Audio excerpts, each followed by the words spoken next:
All right, so biology. What in the world is biology? You probably had it in high school or whatever, but essentially it is the study of life and how we really think about the world around us, including what is real and how do we know what is real. We've talked about metaphysics in our philosophy piece. We talked about epistemology. How do we know and what is real? But the central question of biology is, what is life? And how did it come about? That's really what we're trying to answer, is what is life?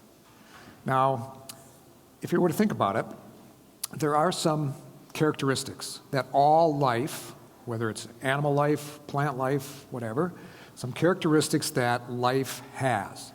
For example, living things share the characteristic of being organized. There's a high degree of order in any living being, including one or more cells. If you look microscopically at a cell, you'll see there's a high degree of order within just a single cell in a person's body.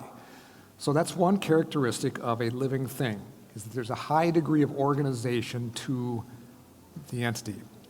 Secondly is response to stimuli. The organism has the capability to change or make adjustments to changes in the environment. So, we sweat, for example, when it's hot. We shiver when it's cold. So we have the capability to make changes or to make adjustments to any time that the environment around us changes. There's also what's known as homeostasis. Homeostasis is the ability to maintain stable internal conditions. If we went around the room right now with a thermometer, we'd find that most everybody is running at about 98.6. We maintain those stable internal conditions under this idea of homeostasis. That's another characteristic of living things. Metabolism is another. We use energy in the form of food, some source of food, in order to power the processes that are going on inside of our body. Not only on a macro level, our body itself, but even on a micro level. Those cells are using that energy provided by food, nutrition, in order to power the systems that are present. Reproduction is another. That's another characteristic. Production of new organisms like itself. So in other words, plants beget plants, people beget people, kangaroos beget kangaroos, all those types of things. So reproduction is part of it as well. And then growth and development. Growth takes place in a living organism, whether it's plant or animal-based. We see the growth take place, increases in size. And then finally, change through time. Change experienced, there's changes that take place, but without change in the basic genetic characteristics of the organism. Does that make sense? So there's change that's taking place, but it's not changing the basic genetics of that living creature. So in light of that, as that goes on, when you're talking about growth development, you get something like this. Start out there, work your way to there, pretty soon you're there, and then lastly you're there. So, there's a progression that takes place. She's turning red. I was thinking about this. I thought, man, she's like a fine wine. It gets better with age, right? So.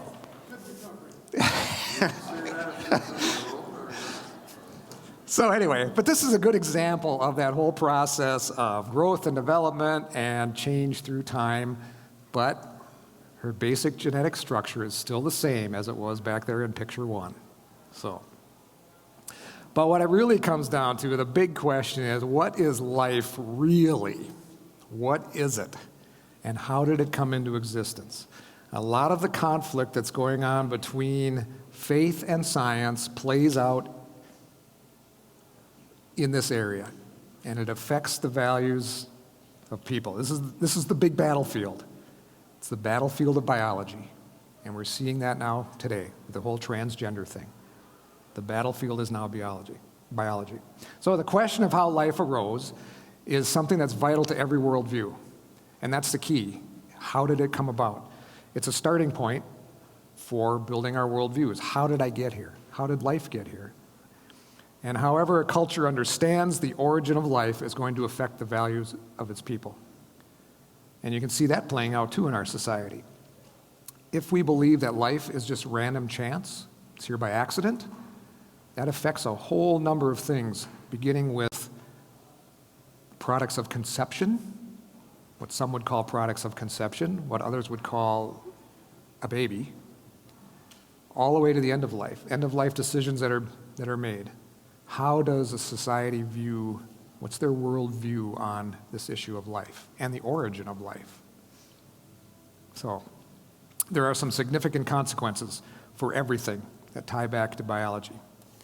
So how do these different worldviews look at this issue of biology? Well, we'll start out, if you've been keeping track with your chart, when it comes to secularism or secular humanism, the key thing here is what's called neo-Darwinism. Secularists, for the most part, believe that the explanation given by Charles Darwin, his explanation of evolution, is basically correct and is good enough to explain the complexity of life. So let's take a look at that for a second. Back in 1859, Charles Darwin published his book on the origin of species. And what happened was he had gone around the world on the HMS Beagle. He was the science guy on the ship, and they stopped at the Galapagos Islands. And when he was on the Galapagos Islands, he observed microevolution by looking at the finches, the birds on the islands. The birds had some interesting characteristics to them. There were variations in the size and strength of their beaks. And it was dependent on what kind of seeds were available on the particular island that the finches lived on. So the finches were pretty much captive to the island they were on. And so as a result, they were captive to the particular type of seeds that were available for them to eat. Microevolution was taking place. The beaks of the finches were adapting. There were small adaptive changes that were producing some variations, but the variations were within that gene pool of that species. The very peculiar thing about the finches, they're still finches, even though their beaks were different. But Darwin took that. Go ahead, Paul. They know now too that when the seeds or whatever food they're eating reverts back to what it was previously, the so-called evolution, they go back to the way they used to be. So they're going to regress back to a particular beak type to accommodate the particular type of seeds. Well, that's evolution because they're changing. This is an excellent example of microevolution. Microevolution happens all the time, where there are these small adaptive changes that take place within a species. Unfortunately, what Darwin did was he extrapolated that idea into his theory of macroevolution. In macroevolution, he's thinking that these small adaptive changes are capable of accumulating over time to produce entirely new species. That's what he's thinking about. So, if you place that onto the whole origin of life thing, that first speck of life emerged from non-living material and then slowly evolved into one-celled organisms, some of which, through time, much time, genetic modifications, genetic mutations, and natural selection turned into more complex forms of life, and eventually into us going forward. So all of these things are taking place through what's called genetic drift, which is a belief that favorable traits, those characteristics that favor the survival of the individual, can be passed from one generation to the next strictly by chance, but also through what Darwin referred to as natural selection, the process by which an organism becomes better adapted to the environment, and the ones that are better adapted to the environment tend to survive longer, they reproduce, and pass along those favorable traits. In other words, what he was talking about was survival of the fittest. The ones that are the most fit for the environment will survive. It's a completely blind and unguided process. It's all based on the environment that it's taking place in. Now, Francisco Ayala, who happens to be an evolutionary biologist and also a Catholic priest, he had this to say about it.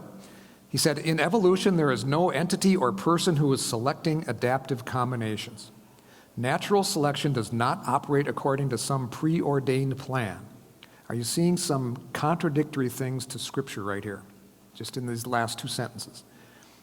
It is a purely natural process resulting from interacting properties of physical, chemical, and biological entities.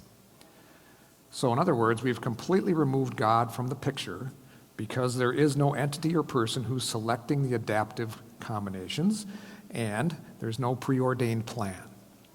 It's just happening. Now, that was good enough for a while, but in the 1930s, evolutionary scientists combined Darwin's idea of natural selection with the relatively newly discovered science of genetics, leading to what is called neo-Darwinism, New Darwinism. It's kind of a combination, a synthesis of Darwin's theories with the theories of a man named Gregor Mendel, who was a monk. You might have heard of him. He's considered to be the father of modern genetics. Mendel was a guy who, at the monastery, had a garden, and in the garden, he had pea plants. And he would combine the different pea plants and determine which characteristics were recessive, which ones were dominant. You might have heard those terms before. And he was able to basically establish the whole genetic idea behind the pea plants. So he's considered to be the father of modern genetics. Neo-Darwinism says that new species arise through the process of natural selection acting over vast periods of time on chance genetic mutations of the DNA within the organism. So they're kind of taking these ideas of the characteristics, the internal DNA characteristics of the organism, and combining it with Darwin's idea of natural selection. That's what we have today. That's what we're faced with. Adaptations, if they are part of the process, then secularism must assume that all adaptations that persist must be beneficial. That's the idea, is that the adaptations that hang on there must be beneficial. That would include any harmful diseases that have evolved over time. They must be beneficial in some way, shape, or form. A very strong evolutionist was Julian Huxley. He said, genetic theory makes it plain that a clearly disadvantageous genetic character cannot persist in this frequency in a population unless it is balanced by some compensating advantage. Okay, keep that in mind. In this case, it appears that the advantage is that schizophrenic individuals are considerably less sensitive than normal persons to histamine. Anybody know what histamine is? When you have a head cold and your eyes are watering, that's the histamines causing that to happen. Or if you have an allergy, something like that. So if you're schizophrenic, on the plus side, you're less sensitive to histamines. Well, what a good trade-off. Yeah, that's exactly. So he said they're considerably less sensitive than normal person to histamine and do not suffer nearly so much from various allergies. So if you struggle with allergies, your solution is to become schizophrenic. In the eyes of how this works. That supposedly is the adaptive advantage of avoiding allergies. Are allergies always deadly? They can be sometimes, but generally speaking, not always. They're a nuisance. Do they prevent a person from reproducing? No. Is suffering less from an allergy worth having a psychological disorder? There's the question. So not all of these changes are necessarily to our advantage. So that kind of blows a hole in this idea of evolution being something that provides more advantages.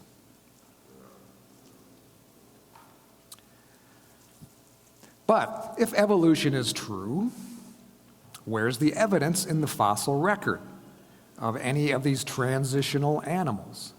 So Carl Sagan, our good friend Carl Sagan, would say that evolution is a fact amply demonstrated by the fossil record. As I mentioned earlier, he has passed away. And some would say that as far as the missing link, according to the cartoon, is anybody who believes in creation. But that's a different story. So, anybody who believes in creation, you're the part of the missing link. But Sagan is incorrect.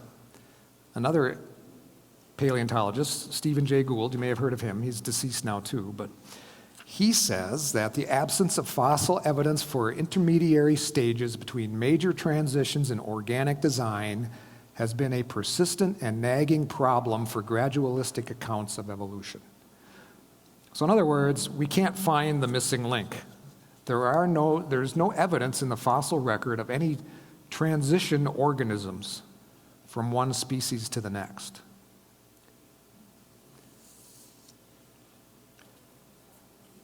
So the answer for that is something called, this is what Gould came up with, called punctuated equilibrium. Punctuated equilibrium is the belief that evolutionary changes occur over relatively quick periods of time, followed by periods of time with little or no evolutionary change. So what he's saying here, when he uses the term equilibrium, the species stay stable for long periods of time. But when he says punctuated, when he uses that phrase, then all of a sudden a dramatic change occurs.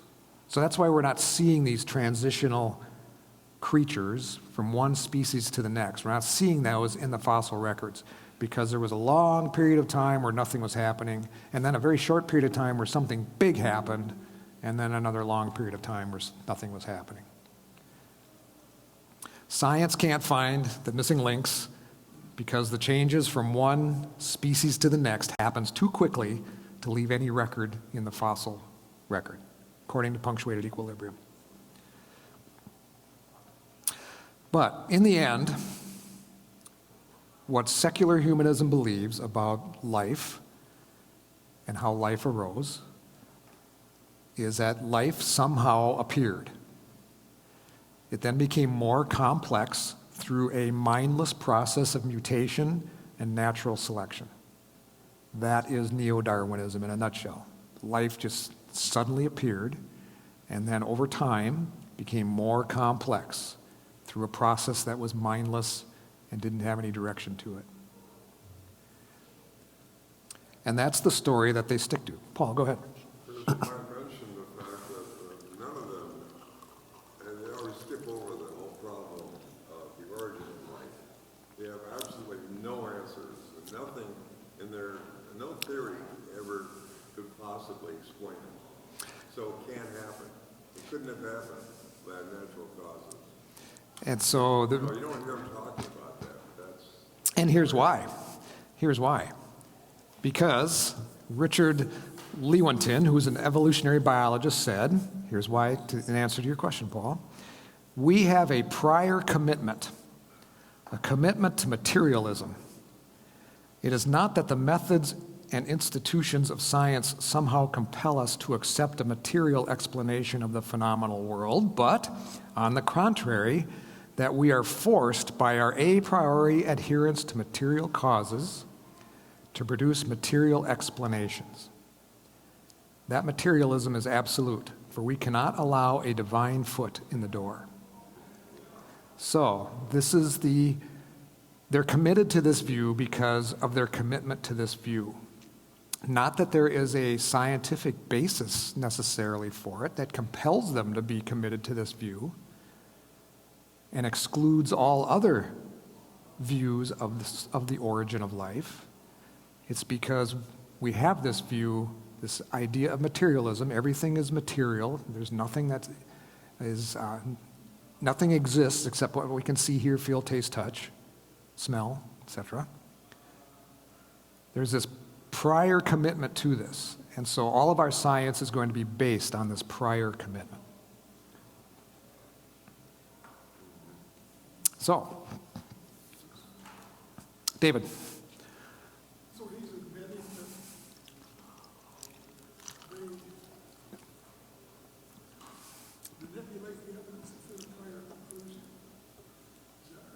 basically.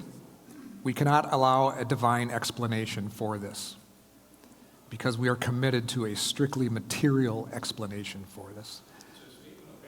It's a statement of faith, exactly. It's a statement of faith. Paul. All of science is committed to the idea that there has to be a material cause for everything. So they totally ignore when things, miracles happen. Oh no, there's some other explanation. Naturalism, the whole idea of scientism, everything can be explained by science. So keep that in mind, this is the basis that the secular world is operating on, is that there is no room for anything other than material explanations for the issue of biology, including the origin of life. What about Marxism? Marxism is very happy with evolutionary theory. Marx was a proponent of it. It justified his views of human society. He said that if biological life evolves towards more complexity, then maybe the social structure of our states, for example, will evolve too, working toward that dream, his dream of a classless communist society. But Lenin didn't think that it was fast enough. He felt Darwinism didn't meet all of the needs of the progress that was expected under Marxism. Lenin believed that the dialectical materialism, remember we talked about that, you got the synthesis and the antithesis, where you got the thesis and the antithesis, and it leads to a new synthesis, and it just keeps working its way up. Lenin believed that it was much more comprehensive than Darwin's theory would allow for. So, while secularism looks for a gradual evolutionary process, Marxism and critical theory looks for a rapid evolutionary process or change. So they're all on board with punctuated equilibrium. That's just the answer we need in order to explain how this works, not only in society, but also in biology. Because the dialectical materialism, if you remember our little chart, okay, that was a good example of punctuated equilibrium. Things stayed the same for a long period of time, and then there is something that happens, a very short period of time, things change. And then it continues on again. So punctuated equilibrium allows for jumps, rapid changes, and chance. It's really speaking the language of revolution within evolution, is what it's boiling down to. Punctuated equilibrium is like a revolution taking place within that evolutionary cycle in order to speed things up. So it's very similar to secularism. Secularists are looking for that gradual process, but Marx was looking for a rapid change, a revolutionary process. They both like this theory of evolution as the rational basis for the proper structure of not only government and society, but they've identified a kind of government and society that they wanted, and so therefore they now have found a scientific viewpoint to accomplish that, what they want to achieve. So in other words, in this particular case, Marx and Lenin are saying we want to see change, revolutionary change. And this is a scientific theory, this punctuated equilibrium, that will help us to explain that rapid change within society. That makes sense? So they're all on board with punctuated equilibrium. David? So, can we go back to the previous Oops. a rapid evolutionary process, but not, you're saying it's not biological evolutionary process, it's a social Both. process. Both. How can they say that if they're looking at this evolutionary evidence, they're, core samples and all that sort of stuff, evidence and stuff, how can they say it's rapid if It's rapid from the standpoint of when the change comes, both in punctuated equilibrium and in the dialectical materialism, when the change comes, it happens quickly. And in between those intervals of change, there's long periods of time where things are relatively stable, whether it's stable forms of life or stable forms of government and stable forms of society until that punctuated spot happens again. Revolution takes place. And that revolution could either be an evolutionary jump under punctuated equilibrium, or it could be a revolutionary jump of a society through that conflict between thesis and antithesis that results in a new synthesis. Biology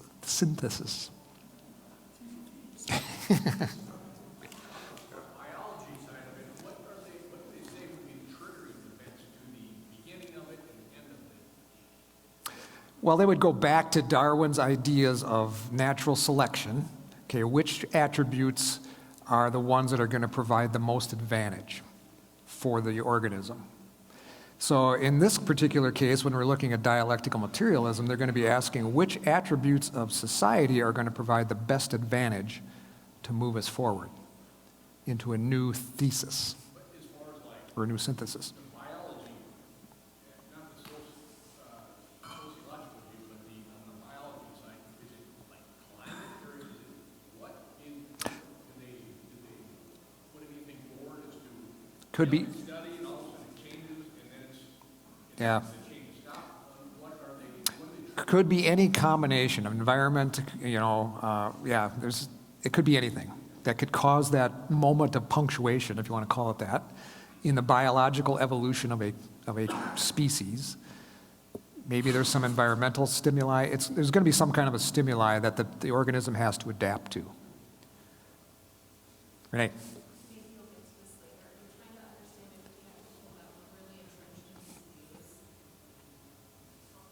So they're either looking for like material proof of an evolution happening biologically, or they're saying you might have a portion of that and then you jump to the next sort of evolution of that species. But then how do they explain multiple sexes? It doesn't fit into either. How do they rectify either of those? I don't understand how they get to there's evolution of sex. So that's a very good point. That's a very good question, because how do they get to a multiple number of sexes? And the key thing in this whole issue that we're seeing right now is language. Transgenderism would say that, yes. Transgenderism would say that, yes, biologically speaking, there are two sexes. And that's pretty well established. I mean, you're either an XX or an XY as far as your chromosomal structure, okay? There's no in between. But the word smithing that's being done today is that there's a difference between sex and gender. Gender is how you identify yourself. So there is no evolutionary process that changes genders. That's just all internal thinking. That's a mindset, a perception, an identity thing. But it's interesting how people with that view haven't spoken up. Like it's very quiet because they would have to speak to the biology of it. Right. Or some evolutionary path as to Why we have multiple genders, or why we think we have multiple genders? That's an interesting thought. I don't think there is an evolutionary path to that, because going that route does not ensure the survival of the species. even if you said it was punctuated, Right. you still have to have something to explain why that would not work. Exactly. So now we've moved from the realm of natural causes to supernatural. Or, I know. That's what they say. Chris? So it's interesting too, when they say they were born that way, but then the next day they say, no, I'm now this, and they're constantly changing, but do they consider that evolution in their thought process? Or what is that? I don't think they would consider that evolution. They would consider that more revolution. There's no biologic. If you were to hold to it, and your point is very good, because they're contradicting themselves along this way. Because if they're just really, they don't bring that up. Okay, there's another one of those logical cracks. that we see in these worldviews. Because if that's the case, if transgenderism is a true, let's throw out the idea of gender dysphoria. Let's get rid of it. It doesn't exist. Okay? It's not a psychological problem. It's not a mental health issue. This is just the way I am. By changing my gender, that does not ensure the survival of the species. That's not a step that I would take to ensure the survival of the species under evolutionary thought. Same is true with homosexuality. Homosexuality is not something that we would evolve to under secular evolutionary thinking, because it's not something that ensures the survival of the species. So it's a contradiction in what's going on in their thinking. Oh, yeah. So they should, if you're a good Darwinist, you wouldn't be on the side of allowing such behavior. Right. A good Darwinist would say, boy, we don't want any homosexual people or transgender people because it does not ensure that the species is going to continue. They're not doing their part to make sure that the species continues. Exactly. Yep. So abortion is along the same lines. As if we are truly into this evolutionary mindset and the way it's been presented both in Darwinism and neo-Darwinism, we should be doing everything we can to preserve life rather than take it. So there's something else going on here rather than just pure, simple science, if you want to call it that, of evolution. There's something going beyond that that's causing us to do things that, from an evolutionary perspective, don't make sense. Does that make sense? So the way things are going, we could actually just go away with this. in theory, you know, the rest of us got to get on board with some of these ideas if we're going to stop the species. And as you remember, one of the indicators of a living organism is reproduction. So, Can I say one thing? go ahead. There's research now that shows that every generation we're accumulating more mutations. And there will come a time, and this is true of any species, that there'll be so many accumulated it'll be impossible to reproduce and we'll die off. So our time on this earth is limited anyway. And not just from an evolutionary perspective.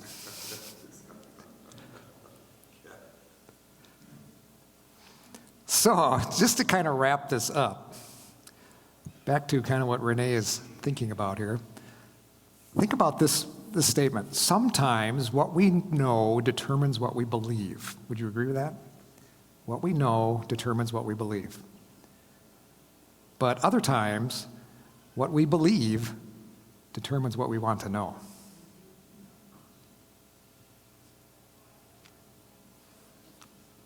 And that's what we're seeing with this whole idea of humanistic thinking with respect to evolution. Can't let that divine foot get in the door.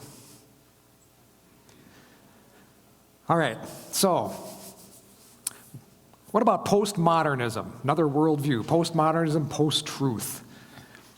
For them, everything is a story. We've talked about this. Everything, including science, philosophy, whatever you want to say, is really a story. There's a postmodernist, his name is Terry Eagleton. He said, science and philosophy must jettison their grandiose metaphysical claims and view themselves more modestly as just another set of narratives. So, really, science and philosophy, it ain't that important because it's all just stories. So, for them, for postmodernism, post-truth, it comes down to what's called anti-essentialism. And what that means is that we, as selves, our self, is a socially constructed thing. Now, this is kind of hard to get my mind around, and it might be for you too. But it's all, what makes us us is really all just socially constructed from all of our interactions within our groups or cultures that we live in. Now, obviously, there's influences that our culture has on us, but in our deepest, innermost parts, postmodernism, post-truth would say, there is no real deep or innermost part to you. It's what's called anti-essentialism. We do not possess what are called essences, what they refer to as essences. Essences are a set of necessary and defining attributes or characteristics. Another way of looking at it, it's a property or group of properties of something without which it would not exist or be what it is. Paul. Is this the tabula rasa idea that you're completely malleable? Basically. Birth, and Yeah. you can be molded by the environment entirely. Yeah, so the tabula rasa that he's talking about is blank slate. When we're born, we're a blank slate. I think this was Rousseau who came up with this. We're a blank slate, and everything that we have become has been what's been fed into us by the culture, whether that culture is our family or greater culture. In other words, we're not born with a personality. It's all nurture and no nature, exactly. So it's a situation where what this would say is that, you don't have a personality. There are no defining characteristics to you in any way, shape, or form except what has been developed by your exposure to other situations and cultures and things like that. You don't come with a personality when you're born. Instead, all of the things that make us us, our identity, is thought to be the result of social construction. David. I did. But it seems that there is an argument for social determination of the kind of person. Think a person that's raised in New York City, a person that's raised in Des Moines, a person that's raised in Los Angeles. But in their group, you probably will tell right away where they're from because they are different. They've been raised differently, they have different ideas, different conventions, whatever. And that's very true. For example, if you've ever dealt with anybody from New York, they're extremely outspoken. They're not afraid to tell you what's on their mind. As opposed to somebody from Minneapolis, we got this Minnesota nice thing going. Okay? Not much more. And you get to California and it's like, well, I don't care, whatever. And that's very true. There is some impact on us, on how we handle situations and how we live our lives and the things that we do that is driven by nurture, but we all have a nature too. But postmodernism would say that no, you do not have a nature that you come with, that you come equipped with. This is the whole point about letting your child choose their gender. You don't decide when they're born. But you can say that if it's truly an outcome of what society is, then you can choose the gender. You can go with biology, and that will determine. It almost contradicts itself. Because even if you said, I believe this way, then the parent could choose and go with biology. Right. Nothing would change it. You see what I mean? So again, we bump up into the logical fallacies that are taking place. I don't know if that makes it any clearer. But essentially what's going on here is these essences don't exist. It can kind of be summed up that if there is no truth, everything is permissible. Yep.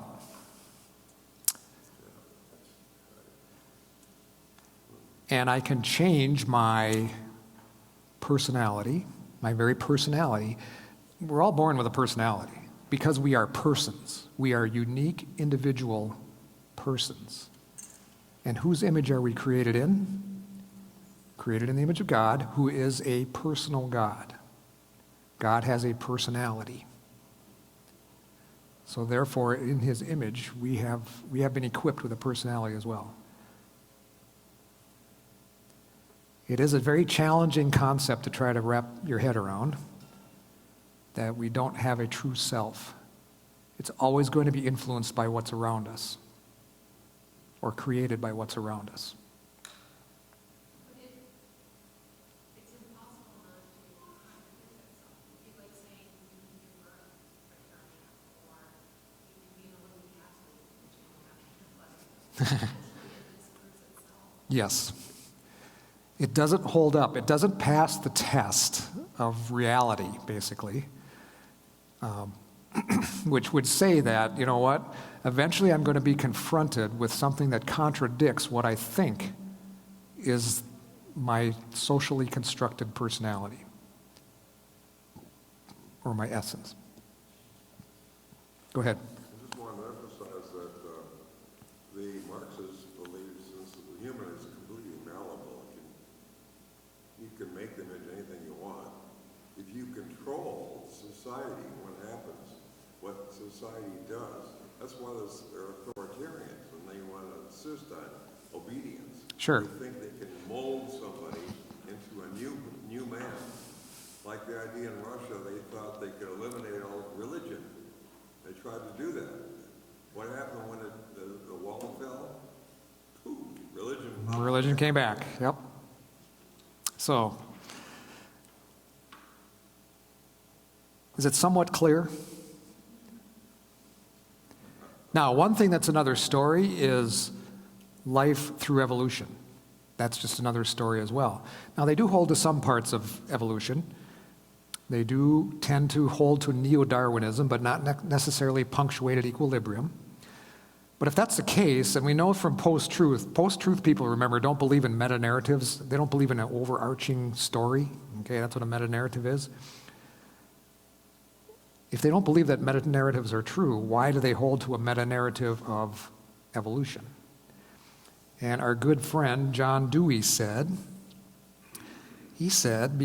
probably because it gives them permission to take charge of their own evolution and go in whatever direction they think is best.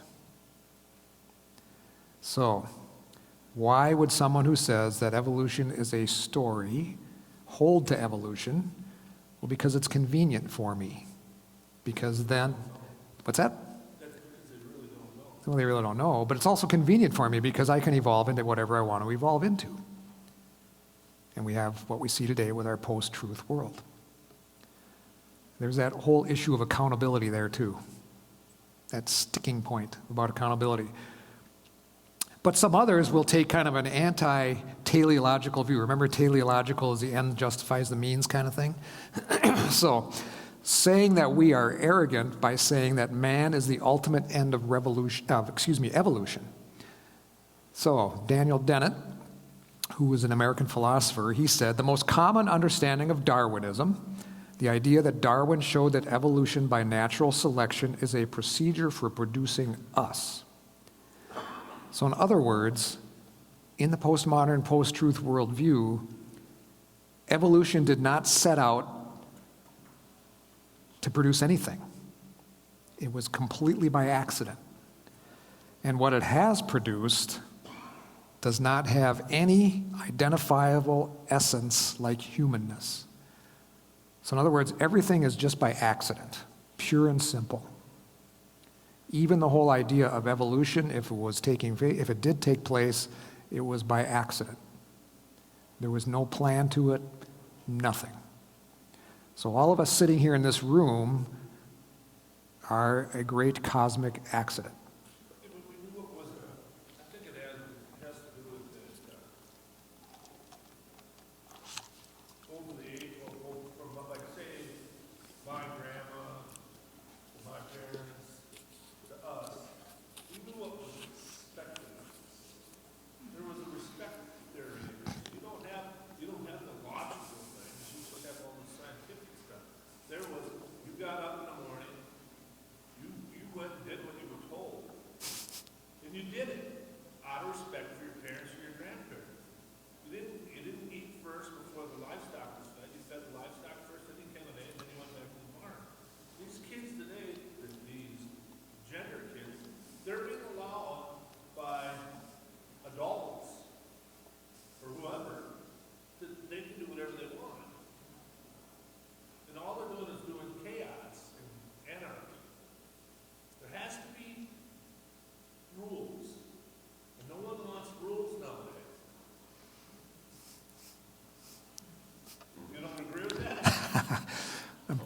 I'm working on a snappy answer. I do, actually. Richard, you are so unpostmodern. It's a good thing. It's a good thing. I'm trying to get at it. Okay, we went to Walmart last night, and the kid had studs in his face. Imagine now you're going to your grandparents' house, and you haven't seen in a few months, and you're walking in the door with all these metal studs in your face. What would you think your 89-year-old grandma would say? Or your grandfather? Who are you and what happened to you? Grandma's from a different time. Were they? Well, They were in a different era. different era, different expectations. I know what you're trying to say, Richard. They're the same expectations then, and they should be today, but we've allowed people not to have to be accountable for what they do wrong. Which is the natural outcome of this postmodern, post-truth thinking. That there are no longer any standards that apply to me, or to anybody for that matter, because postmodernism would say that there are no standards. And if we try to put standards on people, under critical theory, that would mean that we are oppressing them. So we have to remove the oppression. You've been oppressed. But at the same time, from an evolutionary standpoint, Richard, obeying your parents is a good thing because that's how you ensured your survival, because they would keep putting food on the table for you. Think about that one. You were doing the, you could make that argument that, well, gee, Richard's evolved, and he's evolved to the point to realize that he needs his parents to feed him back in the day.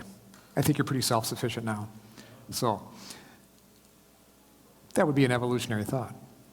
But that is where it has left us, to that point where, whatever you think about metal studs and things like that, where it has left us now under postmodernism, post-truth, is that the standards are gone, or they're rapidly diminishing for a lot of people.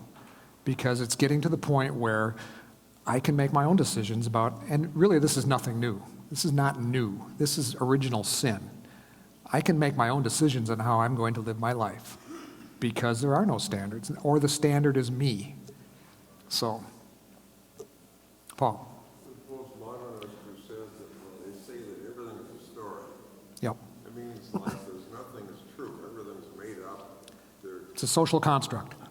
Yeah, and how can they function if there is no standard of truth? It gets really hard. So, for example, you ever seen the movie Apollo 13? Okay. How did they get the astronauts back? They shot them around the moon, and that was all based on hard and fast mathematical calculations on what would happen if they shot them around, used the moon's gravity to propel them back to Earth. It wasn't made up, because there is a meta-narrative there called physics that allowed them to do that. But if we say that that's just a social construct, that gets to be kind of hairy, because now we're just guessing. People saying that it wasn't real. Oh, because it's a social construct? What I'm saying is, we've allowed so many variables in the world. I love the best when they say the Holocaust never happened. Oh, yeah. But too, with Matt and your airplane, when Matt takes off in an airplane every time, there's a certain set of physical laws that are being followed. Yeah, the door's got to be shut. That's a different airline.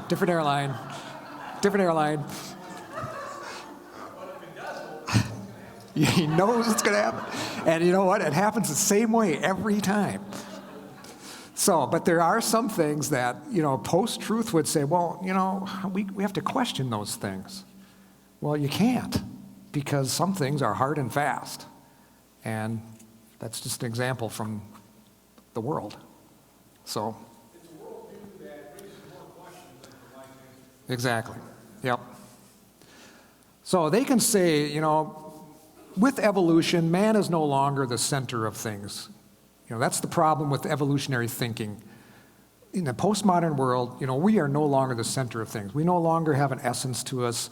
Evolution was not Evolution did not happen in order to create us. Evolution just happened. So, and we're no longer the center. You know, modern science has replaced these ancient myths about Adam and Eve. We now know that God did not create humanity for some special reason. We're just here in the minds of postmodernism. And the technology of integrating machines and humans is going to make the concept of person, put that in quotes, meaningless. I honestly think it's coming, that this whole idea of personhood is going to be strongly impacted by artificial intelligence. It's coming. So be prepared. And to talk about this idea of person, it's really just a language thing. It's about how we use our language. It's not about any particular essence or characteristic that human beings have. It's all about just this social construct. And finally, you know, in sheer numbers, we're really just kind of a blip on the population of organisms on the globe. We're small potatoes. Stephen Jay Gould, Mr. Punctuated Equilibrium, said, "Bacteria are and always have been the dominant form of life on Earth."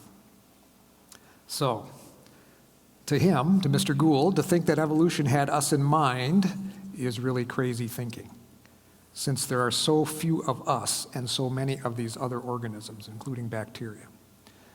So really, if we're looking for reasons why we have a abortion-crazed culture, a let's speed up end-of-life crazed culture, it comes down to a lot of this, that we're just not that important as human beings. We're not unique. There's nothing special about us in the post-truth, postmodern worldview. Comments or questions?